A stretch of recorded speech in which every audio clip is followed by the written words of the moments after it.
को देवगुरु बृहस्पति का राशि परिवर्तन। कुंभ से मीन में प्रवेश करेंगे देवगुरु बृहस्पति। 13 महीनों तक रहेगा देवगुरु बृहस्पति का प्रभाव। के लोगों को स्वास्थ्य संबंधित दिक्कतों से मिलेगी मुक्ति। किन लोगों के काम कारोबार में होगी तरक्की। किन लोगों के बनेंगे विवाह के योग और किन लोगों को संतान पक्ष से मिलेगी खुशखबरी। किन लोगों को होगा अपार धन लाभ। 12 राशियों पर कैसा रहेगा देवगुरु बृहस्पति का प्रभाव, देखिए सिर्फ धर्म ज्ञान पर। नमस्कार, देहरादून से मैं कविता राणा आप सबका स्वागत करती हूँ। आज मेरे साथ एक बार फिर से मौजूद है आचार्य मयंक शर्मा जी। धन्यवाद कविता जी, और सभी दर्शकों का बहुत बहुत अभिनंदन देहरादून से। धर्म ज्ञान की खास पेशकश गुरु महागोचर में आज हम आपको बताने जा रहे हैं कि देवगुरु बृहस्पति राशि परिवर्तन कर रहे हैं। जी हाँ, इस 13 अप्रैल से देवगुरु बृहस्पति शनि के घर से निकलकर अपने घर चले जाएंगे, यानी कि वो कुंभ राशि से निकलकर मीन राशि में प्रवेश करेंगे और उसके बाद 29 जुलाई को वो मीन में ही वक्री हो जाएंगे और तकरीबन 13 महीनों तक गुरु बृहस्पति देव का ये गोचर रहेगा। और इसके बाद अगले साल यानी कि 25 अप्रैल को देवगुरु बृहस्पति का फिर से राशि परिवर्तन होगा। ऐसे में इस साल देवगुरु बृहस्पति के ये आने वाले 13 महीने आपके विवाह, आपके स्वास्थ्य, आपके काम कारोबार, आपके आर्थिक पक्ष को किस तरह से प्रभावित कर सकते हैं। देवगुरु बृहस्पति जो कि ज्ञान के कारक कहे जाते हैं, ज्ञान के मालिक कहे जाते हैं, वो आप लोगों के लिए क्या कुछ लेकर आ रहे हैं मिथुन राशि वाले जातकों के लिए, यही आज हम जानेंगे मयंक जी से। तो मयंक जी से सबसे पहले देखिए, आप लोगों के लिए ये समझ लेते हैं कि आपकी कुंडली में इस वक्त देवगुरु बृहस्पति की स्थिति क्या कहती है, बताइए। बिल्कुल, देखिए मिथुन राशि वालों, ये जो आप इस समय चार्ट देख रहे हैं और हमने केवल एक ही ग्रह को बिठाया, उसका कारण ये कि आज स्पेशल है गुरु विशेषांक, यानी कि गुरु का राशि परिवर्तन हो रहा है, बृहस्पति देव राशि परिवर्तन कर रहे हैं।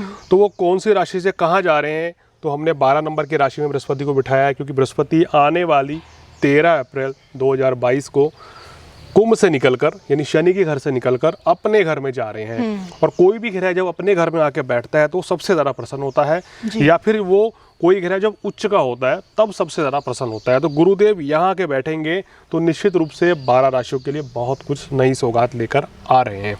अब नज़र डाल लेते हैं कि आपकी कुंडली में गुरु के पास क्या क्या डिपार्टमेंट है, क्या क्या विभाग है।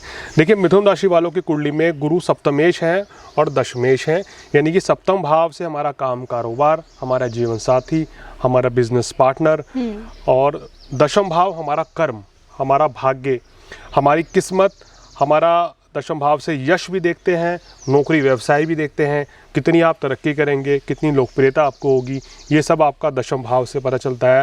राजनीति में कोई उच्च पद हासिल होगा, ये दशम भाव से हम देखते हैं। तो इसलिए बहुत इम्पोर्टेंट डिपार्टमेंट है यहाँ पर मिथुन राशि में बृहस्पति का, और गुरु का दशम भाव में आना ये आपके लिए काफ़ी अच्छा संकेत ला रहा है। चलिए, तो आइए मयंक जी से एक एक करके आप लोगों के बारे में जानते हैं। सबसे पहले बात करते हैं आपकी सेहत को लेकर। इन 13 महीनों में गुरु आपकी सेहत को किस प्रकार बनाए रखेंगे, जानते हैं।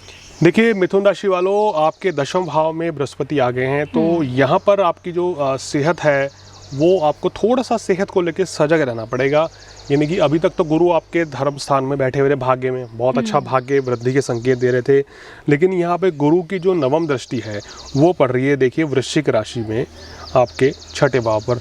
तो अब आपको क्या करना पड़ेगा, इन एक साल में अपनी खान पान पे पूरा कंट्रोल करना पड़ेगा, क्योंकि आपको आने वाले समय में गुरु जो हैं आपको पेट संबंधी रोग, एसिडिटी या लिवर संबंधी कोई, या इंटेस्टाइन में, आंतों में कोई इन्फेक्शन दे देते हैं। और 6ठे भाव में ये बैठे हैं वृश्चिक राशि में, तो पेट या पेट से नीचे के रोग भी दे सकते हैं। तो आपको थोड़ा सा यहाँ सावधान रहना पड़ेगा, अपनी दिनचर्या बदलनी पड़ेगी। आपको जंक फूड अवॉइड करना चाहिए, कोशिश करें कि कम से कम खाएं। अगर आप बाहर का तला भुना खाने के शौकीन हैं तो यहाँ पर इस समय आपको बार बार रोग परेशान करेंगे, एसिडिटी या पेट संबंधी रोग, तो इस चीज़ का आपको ध्यान देके चलना है। अगर आपको कोई भी बीमारी चल रही है तो उसको लेके लापरवाही ना बरतें, दवाई लें और सेहत से कोई खिलवाड़ ना करें, अन्यथा आपको बार बार आप ये महसूस करेंगे कि अब आपको कोई ना कोई हेल्थ इश्यूज़ बढ़ रहे हैं। तो थोड़ा सावधानी से चलेंगे तो इतनी बड़ी परेशानी फिर नहीं रहेगी। बिल्कुल। चलिए, ये तो हमने बात की आपकी सेहत को लेकर, और अब बारी आ जाती है विद्या को लेकर। ज्ञान के कारक देवगुरु बृहस्पति स्टूडेंट्स के लिए इन 13 महीनों में क्या कुछ लेकर आ रहे हैं? देखिए, छात्रों के लिए बहुत अच्छे रहेंगे, गुरु केंद्र में है। और हालांकि यहाँ पर तो गुरु वैसे शिक्षा के कारक नहीं है और ना ही कोई ऐसी बात दे रहे हैं, लेकिन केंद्र में गुरु का रहने का मतलब ये है कि आपके मन में सात्विक विचार आएंगे, मन आपका प्रसन्न रहेगा, बहुत अच्छा प्रभाव आपके ऊपर रहेगा, तो शिक्षा परीक्षा में आपको सफलता मिलेगी। चलिए, बात करते हैं विवाह के भी। देवगुरु बृहस्पति बड़े कारक माने जाते हैं और उन्हीं की कृपा से व्यक्ति के विवाह के योग बनते हैं। मयंक जी, कैसा रहेगा इनका वैवाहिक जीवन, और जो लोग अविवाहित हैं उनके भी क्या विवाह के योग? देखिए, आपका वैवाहिक जीवन बहुत अच्छा रहेगा इस समय।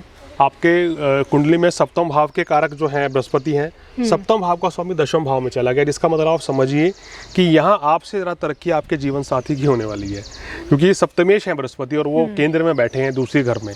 तो बहुत ही शुभ रहेगा, आपके जीवन साथी का भाग्योदय होने का समय है, उनकी तरक्की होगी, उनकी सैलरी बढ़ सकती है, उनको नई नौकरी के योग बढ़ रहे हैं, वो नए काम कारोबार की शुरुआत करेंगे तो अच्छा रहेगा, आपको भी लाभ मिलेगा, लेकिन आपसे ज़्यादा लाभ बृहस्पति आपके जीवन साथी को देगा, तो ये भी अच्छी बात है, लाभ ज़बरदस्त देंगे। चलिए, अब बात करते हैं आपके काम कारोबार को लेकर, तो मयंक जी कैसा रहेगा? देखिए, काम कारोबार की स्थिति इनके लिए बहुत अच्छी रहेगी और गुरु यहाँ क्या करेंगे, धीरे धीरे लाभ देंगे। अब देखिए, लाभ होता है व्यापारियों को, नौकरी पेशा लोगों के लिए एक ही हिदायत है कि वो अपने कार्य क्षेत्र में आलस्य और लापरवाही त्यागें, अन्यथा आपसे कोई गलती हो सकती है, क्योंकि गुरु यहाँ आपके जो कार्यस्थल पे जो लोग हैं उनके साथ भी कभी कभी कोई मनमुटाव की स्थिति या गलतफहमी पैदा कर सकते हैं, उस चीज़ को ध्यान में रखना होगा। इसके अलावा कोई समस्या नहीं है, नौकरी पे कोई समस्या नहीं है, लेकिन जो लोग व्यापारी हैं उनको यहाँ थोड़ा संभल के चलना होगा। उनको क्या करना है कि जो लाभ की वो उम्मीद कर रहे हैं वो एकदम बड़े स्तर पे लाभ नहीं होगा। अब आप देखिए, कोई व्यक्ति सोचता है कि मैंने इतना पैसा लगाया, मुझे 1 करोड़ का 10 करोड़ मिल जाए तुरंत या 1 वर्ष में, तो वो नहीं होगा। 1 करोड़ से आप 2 या 3 करोड़ पे ही पहुंचेंगे, तो लाभ थोड़ा कम होगा, धीरे धीरे लाभ बढ़ेगा, तो चिंता की बात नहीं है, स्थिति धीरे धीरे बेहतर होगी। थोड़ा सा आपको धैर्य भी रखना पड़ेगा, थोड़ा समय भी देना पड़ेगा, लेकिन धन लाभ के योग भी बनेंगे। नौकरी व्यवसाय में कोई बड़ी खतरे वाली बात नहीं है, लेकिन संभल कर चलें, कोई गलती ना हो। चलिए, अब आगे बढ़ते हैं और जान लेते हैं आपके आर्थिक पक्ष के बारे में। आखिरकार धन धान्य के मामले में देवगुरु बृहस्पति देव किस तरह से आपको देंगे, इन 13 महीनों में आपके धन धान्य को कैसे बढ़ाएंगे, आइए भी जानते हैं। बहुत इंपॉर्टेंट सवाल है, क्योंकि सभी लोग जानना चाहते हैं कि पैसा आएगा या नहीं, कब और टिकेगा ही नहीं टिकेगा। तो देखिए, कविता जी, इनके पंचम भाव पे गुरु की उच्च दृष्टि है। देखिए, ये धन का भाव होता है, तो यानी कि पैसा बहुत अच्छा आएगा, पैसा जबरदस्त लाभ मिलेगा आपको, पैसे की तो कोई कमी नहीं रहेगी, भले कम आए लेकिन पैसा निरंतर पूरे वर्ष आता चला जाएगा। और यहाँ पर गुरु की जो दृष्टि है, केवल 9वीं दृष्टि ही थोड़ा ठीक नहीं है, जो कि दिखा रहा है थोड़ा बीमारी हारी पे पैसा खर्च हो सकता है या मेडिकल ट्रीटमेंट में। इसके अलावा कोई और धन हानि या कोई खर्च नहीं है। आप सुख साधन पर भी पैसे खर्च कर सकते हैं, क्योंकि सप्तमेश दृष्टि जो पड़ रही है चतुर्थ भाव पे है। आपका वाहन, घर हम यहीं से देखते हैं, अपने घर को रेनोवेट करा सकते हैं, नया घर ले सकते हैं, नया फ्लैट ले सकते हैं, कोई ज़मीन, कोई ऑफिस लेनी है तो वो समय अच्छा है। वाहन लेना चाहते हैं तो वो आप ले सकते हैं। तो ऐसा भी होगा कि आप सोच के कुछ और जाएं और लें, उससे भी बेहतर। तो इसलिए थोड़ा खर्च ज़्यादा हो सकता है, लेकिन यहाँ गुरु जो है आपको सुख साधन उच्च कोटि के देंगे। घर परिवार में मांगलिक कार्यों का आयोजन भी यहाँ गुरुदेव कराएंगे। तो कुल मिलाकर ये अच्छा रहेगा आपके लिए। चलिए, तो ये अभी हमने मयंक शर्मा जी से जाना किस प्रकार से देवगुरु बृहस्पति के इस महागोचर में इन आने वाले 13 महीनों में आपके विवाह, आपके स्वास्थ्य, काम कारोबार और आर्थिक पक्ष किस तरह से मजबूत होने वाले हैं। और आइए जाते जाते जान लेते हैं कुछ छोटे मोटे उपाय जिनसे आप देवगुरु बृहस्पति की कृपा और पा सकते हैं। देखिए, देवगुरु बृहस्पति की कृपा पाने के लिए आपको सबसे पहले तो, अगर आपकी कुंडली में गुरु की स्थिति बड़ी शुभ है तो आप उपवास धारण करें, शुभ फल मिलेंगे। और विष्णु जी की आराधना करें, बहुत अच्छा रहेगा आपके लिए। विष्णु सहस्त्र नाम का पाठ कर लीजिए, ओम गुरुवे नमः इस मंत्र का जाप करें, या फिर ओम नमो भगवते वासुदेवाय इस मंत्र का निरंतर जाप करेंगे मिथुन राशि वाले पूरे वर्ष, तो उनको बहुत ही हर तरफ से उनको सुख समृद्धि मिलेगी, आर्थिक स्थिति अच्छी रहेगी, काम कारोबार भी बढ़िया चलेगा और घर परिवार में भी इनकी शांति बनी रहेगी। हल्दी या केसर का तिलक लगाएं आप, बहुत अच्छा रहेगा। बृहस्पतिवार के दिन मंदिर में पीले फल या पीली वस्तुओं का दान करने से आपको विशेष लाभ मिलेगा। चलिए, तो ये थे हमारे साथ मयंक शर्मा जी, जिनसे हमने जाना कि देवगुरु बृहस्पति के इस महागोचर में मिथुन राशि वाले जातकों के लिए क्या कुछ है। उम्मीद करते हैं आपको धर्म ज्ञान की खास पेशकश जरूर पसंद आएगी और आपके लिए फायदेमंद भी साबित हो। इसी के साथ अब हम दोनों को दीजिए इजाजत। नमस्कार।